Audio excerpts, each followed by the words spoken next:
মারো শালা জবনদের, মারো শালা কাফেরদের।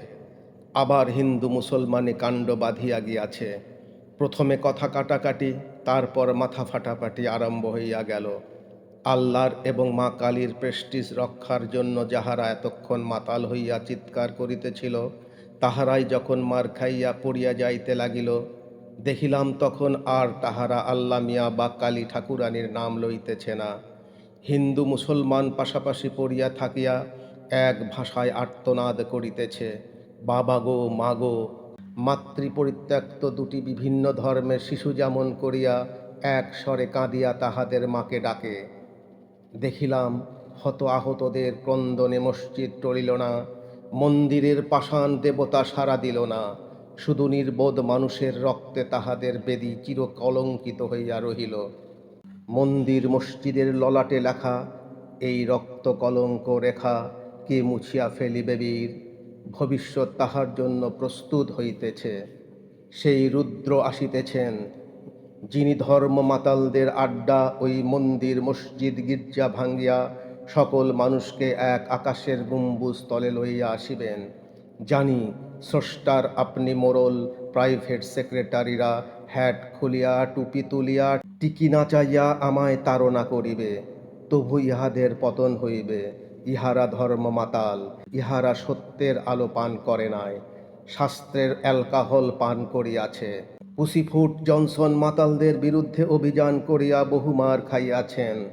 মুহাম্মাদকে যাহারা মারিয়াছিল, ঈসা মুসাকে যে সব ধর্ম মাতাল প্রহার করিয়াছিল, তাহাদেরই বংশধর আবার মারিতেছে মানুষকে, ঈসা মুসা মোহাম্মদের মতো মানুষকে। যেসব অবতার পয়গম্বর মানুষের মার খাইতে মানুষকে বাঁচাইতে আসিয়া মানুষের মার খাইয়া গেলেন, তাহারা আজ কোথায়? মানুষের কল্যাণের জন্য আসিয়াছিলেন যাহারা, তাহাদেরই মাতাল পশু শিষ্যরা আজ মানুষের সর্ব অকল্যাণের হেতু হইয়া উঠিল। যিনি সকল মানুষের দেবতা, তিনি আজ মন্দিরের কারাগারে, মসজিদের জিন্দানখানায়, গির্জার গোলে বন্দী।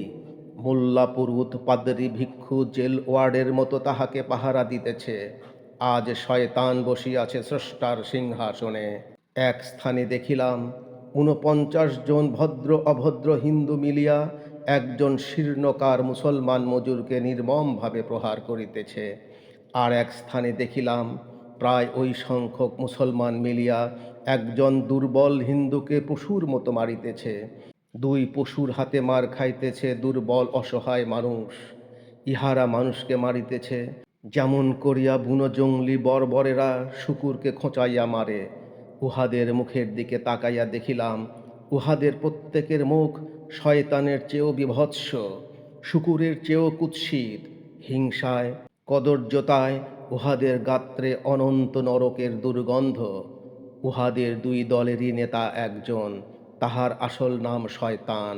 সে নাম ভাড়াইয়া কখনো টুপি পরিয়া পর দাড়ি লাগাইয়া মুসলমানদের খেপাইয়া আসিতেছে, কখনো পর টিকি বাঁধিয়া হিন্দুদের লেলাইয়া দিতেছে। সেই আবার গোরা সিপাই গুর্খা সিপাই হইয়া হিন্দু মুসলমানদের গুলি মারিতেছে। উহার ল্যাজ সমুদ্র পারে গিয়া ঠেকিয়াছে, উহার মুখ সমুদ্র পারের বুনো বাঁদরের মতো লাল। দেখিলাম আল্লাহর মসজিদ আল্লাহ আসিয়া রক্ষা করিলেন না, মা কালীর মন্দির কালী আসিয়া আগলাইলেন না। মন্দিরের চূড়া ভাঙ্গিল, মসজিদের গম্বুজ টুটিল, আল্লাহর এবং কালীর কোনো সারা শব্দ পাওয়া গেল না। আকাশ হইতে বজ্রপাত হইল না মুসলমানদের শিরে, আবাবিলের প্রস্তর বৃষ্টি হইল না হিন্দুদের মাথার উপর। এই গোলমালের মধ্যে কতকগুলি হিন্দু ছেলে আসিয়া গোফ দাড়ি কামানো দাঙ্গায় হত খয়রু মিয়াকে হিন্দু মনে করিয়া বল হরি হরি বল বলিয়া শ্মশানে পুরাইতে লইয়া গেল, এবং কতকগুলি মুসলমান ছেলে গুলি খাইয়া হত দাড়িওয়ালা সদানন্দ বাবুকে মুসলমান ভাবিয়া লা ইলাহা ইল্লাল্লাহু পড়িতে পড়িতে কবর দিতে লইয়া গেল। মন্দির এবং মসজিদ চির খাইয়া উঠিল। মনে হইল যেন উহারা পরস্পরের দিকে চাহিয়া হাসিতেছে। মারামারি চলিতেছে। উহারই মধ্যে এক জীর্ণা শীর্ণা ভিখারিণী তাহার সদ্য প্রসূত শিশুটিকে বুকে চাপিয়া একটি পয়সা ভিক্ষা চাহিতেছে।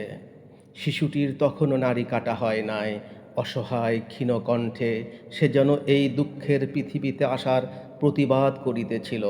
ভিখারিনী বলিল, বাছাকে আমার একটু দুধ দিতে পারিতেছি না বাবু, এই মাত্র এসেছে বাছা আমার, আমার বুকে এক ফোঁটা দুধ নেই। তাহার কণ্ঠে যেন বিশ্বজননী কাঁদিয়া উঠিল। পাশের একটি বাবু বেশ একটু ইঙ্গিত করিয়া বিদ্রূপের স্বরে বলিয়া উঠিল, বাবা, এই তো চেহারা, এক ফোঁটা রক্ত নেই শরীরে, তবু ছেলে হওয়া চাই। ভিখারিনী নিষ্পলক চোখে তাকাইয়া রহিল লোকটার দিকে। সে কি দৃষ্টি! চোখ দুটো তার যেন তারার মতো জ্বলিতে লাগিল। ও যেন নিখিল হতভাগিনী নারীর জিজ্ঞাসা। এমনি করিয়া নির্বাক চোখে তাহারা তাকাইয়া থাকিয়াছে তাহারই দিকে, যে তাহার সর্বনাশ করিয়াছে। আমি যেন তার দৃষ্টির অর্থ বুঝিতে পারিলাম। সে বলিতে চায়, পেটের ক্ষুধা এত প্রচণ্ড বলিয়াই তো দেহ বিক্রয় করিয়া সে ক্ষুধা মিটাইতে হয়। যে লোকটি বিদ্রূপ করিল সেই হয়তো ওই শিশুর গোপন পিতা, সে না হয় তারই একজন আত্মীয় স্বজন বন্ধু, অথবা তাহারই মতো মানুষ একজন ওই শিশুর জন্মদাতা। ওই যে এক আকাশ তারা, উহারা ইহারই মতো দুর্ভাগিনী ভুখারিণীদের চোখ অনন্তকাল ধরিয়া ভোগতৃপ্ত বিশ্ববাসীকে কি যেন জিজ্ঞাসা করিতেছে। 3 দিন পরে আবার দেখিলাম পথে দাঁড়াইয়া সেই ভিখারিণী। এবার তাহার বক্ষ শূন্য, চক্ষুও তার শূন্য। যেদিন শিশু ছিল তার বুকে, সেদিন চক্ষে তার দেখিয়াছিলাম বিশ্বমাতার মমতা, অনন্ত নারীর করুণা সেদিন পুঞ্জীভূত হইয়া উঠিয়াছিল তাহার চোখের তারায়। তাই সে সেদিন অমন সিক্ত কাতর কণ্ঠে ভিক্ষা চাহিতেছিল। আজ তাহার মনের মা বুঝিবা মরিয়া গিয়াছে তাহার শিশুর সাথে। আজও সে ভিক্ষা চাহিতেছে, কিন্তু আর সে কাতরতা নাই তাহার কণ্ঠে। আজ যেন সে চাহিবার জন্যই চাহিতেছে। আমায় সে চিনিল। আমি সেদিন তাহাকে আমার ট্রাম ভাড়ার পয়সা 6টি দিয়াছিলাম। ভিখারিণীর শুষ্ক চক্ষে হঠাৎ অশ্রুপুঞ্জ দুলিয়া উঠিল। আমি জিজ্ঞাসা করিলাম, তোর ছেলে কোথায়? সে ঊর্ধ্বে আঙ্গুলি নির্দেশ করিয়া দেখাইল। তাহার পর একটু থামিয়া আমায় বলিল, বাবু, আমার সাথে একটু আসবেন? আমি সাথে সাথে চলিলাম। পথের ধারে কৃষ্ণচূড়ার গাছ, তারই পাশে ডাস্টবিন। শহরের যত আবর্জনা জমা হয় ওই ডাস্টবিনে। আমি শিহরিয়া উঠিলাম। ভিখারিনী ডাস্টবিনের অনেকগুলো আবর্জনা তুলিয়া, ময়লা ন্যাকড়া জড়ানো কি একটা যেন তুলিয়া লইয়া, জাদু আমার, সোনা আমার বলিয়া উন্মাদিনীর মতো চুমাকাইতে লাগিল। এই আমার খোকন, এই আমার জাদু, এই তাহার সোনা। ভিখারিণী ইহার পর কিছুক্ষণ স্তব্ধ হইয়া রহিল। তাহার পর শিশুটিকে আবার ডাস্টবিনে নিক্ষেপ করিয়া বলিতে লাগিল, বাবু, ওই পয়সা কয়টি দিয়ে সেদিন একটা খারাপ হয়ে যাওয়া বার্লির টিন কিনেছিলুম। এ কয়দিন ছেলেটাকে দিয়েছি ঠান্ডা জলে গুলে। শুধু ওই পচা বার্লি আমিও খেয়েছি একটু করে। যদি আমার বুকে দুধ আসে। দুধ এলো না এই হাড় চামড়ার শরীরে। এক ফোঁটা দুধ পেল না বাছা আমার এই 3 দিনের মধ্যে।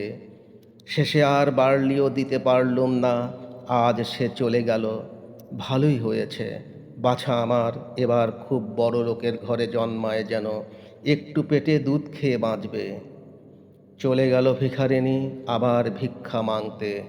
ডাস্টবিন হইতে ভিখারিণীর পুত্রকে বুকে তুলিয়া লইয়া আমি চলিলাম গোরস্থানের দিকে।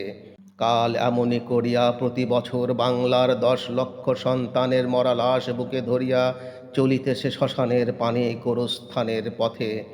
যাইতে যাইতে দেখিলাম সেদিনও মন্দির আর মসজিদের ইট পাথরের স্তূপ লইয়া হিন্দু মুসলমান সমানে কাটাকাটি করিতেছে।